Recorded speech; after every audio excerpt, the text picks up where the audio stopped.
안녕하세요. K&I 소아과 소아내분비 전문의 이영경 원장입니다.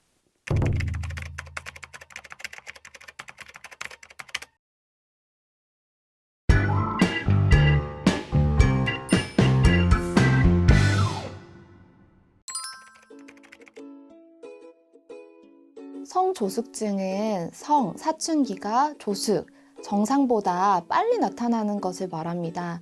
보통 여자아이에서는 사춘기가 만 10세, 그리고 남자아이에서는 정상 사춘기가 만 12세에 일어나는데 성조숙증은 여자아이에서 그것보다 2년씩 빠른 만 8세 이전에 가슴 몽우리가 잡히거나 남자아이에서는 9세 이전에 고환이 커지게 되는 증상을 나타내는데 이러한 증상들을 보이면 성조숙증을 의심해 보아야 하고 현재 우리나라에서는 여아에서는 8 플러스 1 해서 만 9세 이전 그리고 남자아이에서는 9 플러스 1 해서 만 10세 이전까지 진단을 할 시에 건강보험을 해주고 있어서 여아에서는 초등학교 3학년 생일 이전 그리고 남아에서는 초등학교 4학년 생일 이전까지 이러한 증상이 있으면 꼭 진료가 필요하겠습니다.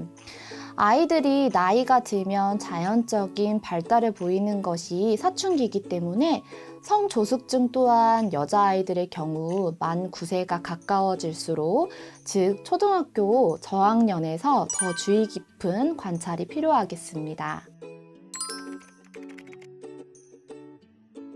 성조숙증은 먼저 문진과 진찰을 통해서 2차 성징, 사춘기의 증상이 언제부터 일어났는지, 그리고 일어났다면 그 진행 속도가 어쩐지, 그리고 키가 갑자기 커지는 급성장이 있었는지 환자에게 물어보게 되고 또한 가족들은 어땠는지 조사를 하게 됩니다.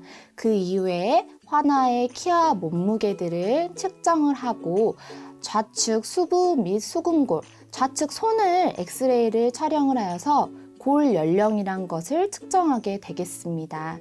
이러한 일반적인 검사에서 별다른 이상이 없으면 3개월에서 6개월 간격으로 진찰을 해서 사춘기의 정도가 진행되는지 확인을 하면 됩니다. 그러나 성성숙도, 즉 여자아이에서는 가슴 몽우리가 많이 만져지거나 남자아이 같은 경우는 고환이 4cc보다 크거나 골 연령이 실제 본인 나이인 역 연령보다 현저히 앞서가는 경우는 관찰 기간이 없이 호르몬 유발 검사, 확진 검사를 하게 됩니다. 이러한 호르몬 유발 검사는 확진 검사로 정식 명칭은 생십생 자극 호르몬 방출 호르몬 자극 검사라고 합니다. 이는 생십생 자극 호르몬 방출 호르몬인 GnRH라고 하는 일시적인 사춘기를 유발시키는 물질을 주사한 후에 30분 간격으로 몇 차례 체열을 해서 약 2시간, 0분, 30분, 60분, 90분, 120분을 체열을 해서 시상하부 그리고 뇌하수체, 머리에 있는 호르몬을 분비하는 위치에서 그것이 얼마나 활성화되어 있는지 알아보는 검사로 이러한 자극 물질을 넣었을 때 황체 호르몬 LH의 최대치가 5 이상이면 진성성 조숙증, 같은 말로 머리에서부터 호르몬이 나온다 해서 중추성 성조숙증으로 진단하게 됩니다. 무조건 또래에 비해 키가 크다고 해서 성조숙증은 아닙니다. 하지만 눈여겨서 보아야 할 점은 원래 키가 크지 않았는데 갑작스런 사춘기에 급성장이 있었다든지 여아에서는 가슴 몽우리가 만져진다든지 남아에서는 고환이 커진다든지 머리 냄새, 피지 분비가 과도해진다든지의 사춘기 징후가 보이면 진료가 필요하겠습니다. 또한 성조숙증은 가족력이 있어서 엄마 아빠가 사춘기가 빨랐다면 더 주의 깊은 관찰이 필요합니다. 먼저 성조숙증은 원인 질환 없이 발생하는 경우가 대다수입니다.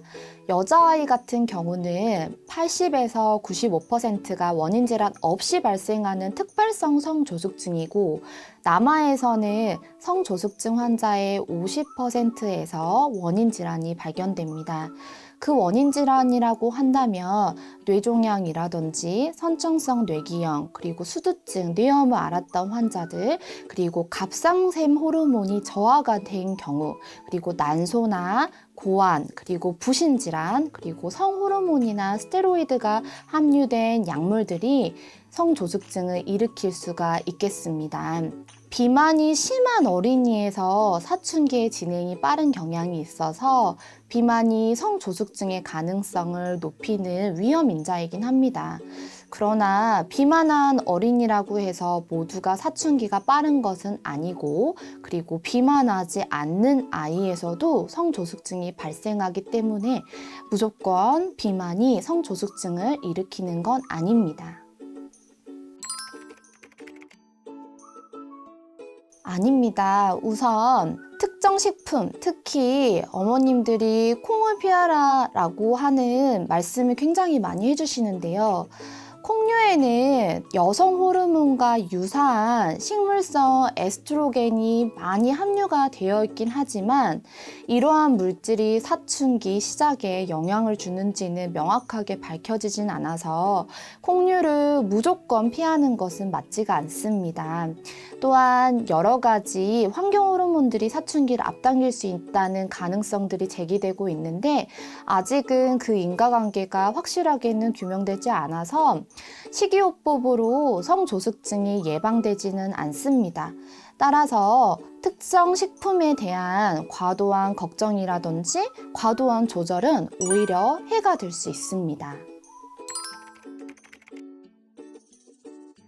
성조숙증은 특별한 원인 질환 없이 발생하는 특발성 성조숙증의 경우에는 사춘기 진행을 억제하는 약제인 성선 자극 호르몬 방출 호르몬 효능제, 즉 성호르몬 억제제를 4주 간격으로 병원을 방문하여 주사로 맞게 됩니다. 가능한 일찍 치료를 시작하는 것이 치료 효과를 높일 수가 있습니다. 꾸준한 치료를 받는 것이 중요하고, 불규칙적으로 치료를 받는 경우에는 오히려 사춘기 발현을 자극할 수가 있어서 꼭 4주에 한 번 주사 치료를 받아야 하겠습니다. 치료 기간은 통상 2년에서 5년인데요. 진단받았을 때의 나이와 그리고 손의 나이, 골 연령이 진행된 정도에 따라서 치료 기간이 달라지게 되겠습니다. 치료 종료 시점은 대개 여아는 만 11세 전후, 남아에서는 만 12세 전후입니다. 하지만 개인에 따라서 여러 가지 변수를 고려해서 신중히 결정해야 하고, 다시 말씀드리면 여아에서는 초등학교 5학년 본인 생일, 남아에서는 초등학교 6학년 본인 생일까지 보통 치료를 하겠습니다. 성조숙증은 크게 두 가지 때문에 치료를 하겠습니다. 첫 번째가 키, 두 번째가 초경이 되겠습니다. 사춘기가 빨리 시작이 되면 처음엔 잘 크는 것 같지만 골 연령이 빨라져서 사춘기가 정상적으로 시작하는 아이에 비해 최종 성인 키는 오히려 작아질 수 있겠습니다. 성조숙증을 치료하며 골 연령이 빨라지는 것을 조절하여서 성인 키가 작아지는 것을 막을 수가 있고, 정신적으로 어린 상태에서 사춘기가 진행하는 것을 방지할 수가 있겠습니다. 또한 두 번째 이유로 빠른 2차 성징으로 인해서 초경이 빨라질 수가 있고, 갑작스러운 신체 변화로 인해서 아이와 부모 모두 심리적으로 불안해질 수가 있고, 멀리 나가서는 성적 학대나 성행위로 인해서 사회적 문제도 일으킬 수 있겠고, 특히 여자아이에서는 임신의 가능성도 있겠습니다. 성조숙증 치료제인 성선 자극 호르몬 방출 호르몬 효능제, 즉 성호르몬 억제제는 소아에서 사용된 지 40년 정도가 되었고 부작용은 거의 없고 좋고 매우 안전한 약으로 알려져 있습니다. 주사 맞은 부위가 하루 정도 아프거나 부을 수는 있고 과민 반응에 의해서 아주 드물게 무균성 농양이 생길 수도 있겠습니다. 성선 자극 호르몬, 방출 호르몬 효능제는 암 치료에도 쓰이고 있는데요.